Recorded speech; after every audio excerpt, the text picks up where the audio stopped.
Hello guys, this is the part 2.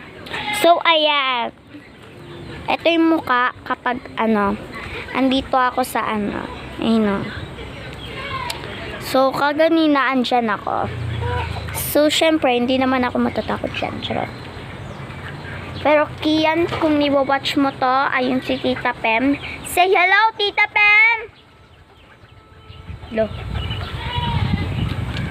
So, please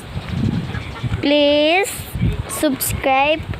Please subscribe and hit that bell. So, eto na nga. Ayan na.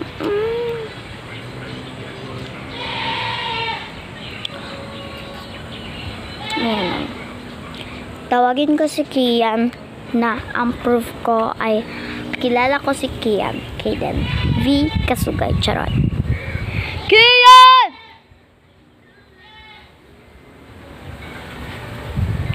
Tingnan nyo na lang siya dyan. Kian! Ayaw niya talaga dumating.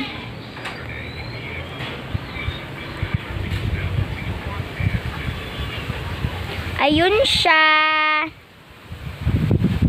So, by the way, uulitin ko, ito ang part 2. Ito ang part 2. So, ang part 2 ko for this, ito. So, ano ba ulit yung sabi ko kaganina? Yung, wait lang. Wait lang ha. Wait lang guys. So, ito na ang part 2. Kian, dito ka lang. Diyan ka lang, okay? Diyan ka lang. Stop! O, diyan ka lang.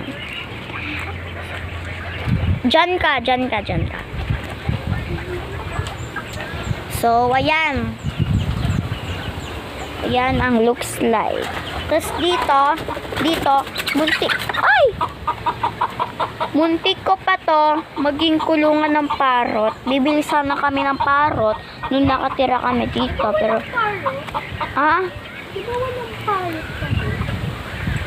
oh, bibili sana, charot. Pero, hindi talaga bibili. Joke lang yun. Pero, nung akala ko hindi to sira.